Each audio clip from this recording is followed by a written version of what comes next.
They were informed and warned about the Shibuya arc, which is undoubtedly the most prominent turning point in all of Jujutsu Kaisen. With each passing week, the events only become more intriguing.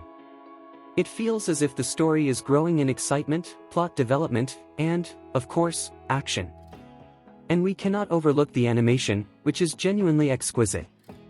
Although this episode maintains a fast pace, it is still worth examining some details. So, get comfortable, and let's analyze together everything that happened in the 14th episode of Jujutsu Kaisen, Season 2.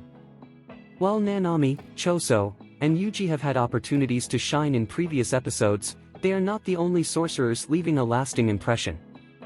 In a brief encounter with Mei Mei in the metro tunnels, we see her sharing her experiences and personal powers, as well as her perception of the value of life, as she prepares to face a special grade curse.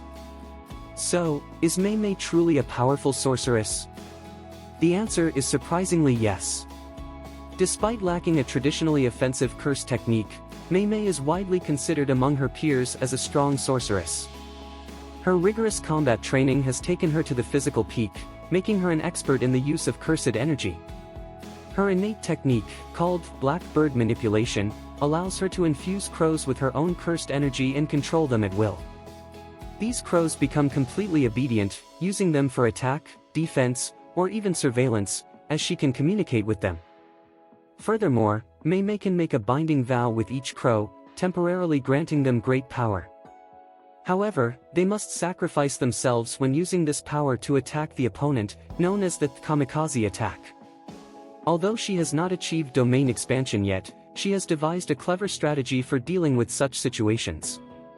In particularly challenging missions, she brings along her younger brother, a master of the simple domain technique, who claims not to remember the last time he was in danger. This implies that Mei Mei has not been defeated or injured since the beginning of her career as a sorceress. Her cunning and combat experience allowed her to outsmart the curse and exorcise it, surprising even Kenjaku, who recognized Mei Mei's ability as unusual for an exorcist in the present time. After the masterful showdown between Choso and Itadori last week, it seems that now is the time for the Zenin family to take the spotlight, and honestly, I love it. However, they are not alone, as a special grade curse has appeared, and it is entirely different from anything we have seen before. Dagon is an unregistered special grade cursed spirit aligned with Mahito Yogo and Hanami. This curse originates from the fear of water-related natural disasters and is also a member of the Cursed Wombs. Although Dagon does not display open hostility like other cursed wombs, it possesses immense power that is revealed when it decides to show its true form.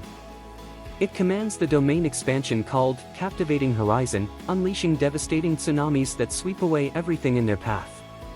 Its domain serves as the setting for many curse gatherings, including the epic Yu Sampo, where Kenjaku and Mato venture into playing football. It is intriguing how they explore Dagon's territory, emphasizing its beauty compared to other domains. Despite being considered the weakest among the three cursed spirits, Dagon proves to be a significant adversary by challenging Grade 1 sorcerers and putting them in a tight spot within its territorial expansion. This chapter, like the previous one, does not fall short, providing exciting battle sequences and an astonishing display of sorcery. Dagon's domain expansion is a clear example of this. As we know, expansions are essentially an extension of the user's curse technique in a confined space. By imbuing the space with its innate domain, the domain expansion bearer can use their technique anywhere within this region, commonly resulting in attacks that ensure hitting their targets. However, some domain expansions can also grant more specific benefits to their users. When Dagon's domain expansion is activated, it takes the form of a tranquil and relaxing beach with serene waters. However, one should not be deceived, as despite its calm appearance, Dagon can create shikigamis on the horizon that automatically attack its enemies. Although Horizon, as this expansion is named, may occupy a relatively lower position among the strongest domain expansions in history, it remains a formidable force to be reckoned with, as evidenced by the current confrontations involving Nanami, Naobito, and Maki. Fortunately, there is nothing to fear, reinforcements have arrived. According to theory, it is practically impossible to enter or exit a domain expansion. As you can see, It is the most effective move that can be employed against an opponent, powerful, exceptionally challenging to defend against, and ensures a secure impact for whoever manages to expand it. In a domain, its uses are essentially invincible, although this is not always a foolproof mechanism, as there are ways to counteract and penetrate a domain expansion. Domain conflicts arise when two domains expand in the same location. Therefore, if both opponents can use domain expansion, they often activate it to counteract each other, which is effective but also risky, as there is a mechanism that regulates domain clashes. If two domains are activated, they will conflict, and this is where the relative strength of each comes into play. In case one is stronger than the other, there is no problem, as the stronger domain will consume and destroy the weaker one, as happened with Dagon and Megumi. The more complex the domain, the longer it takes to be consumed. So, what is happening here?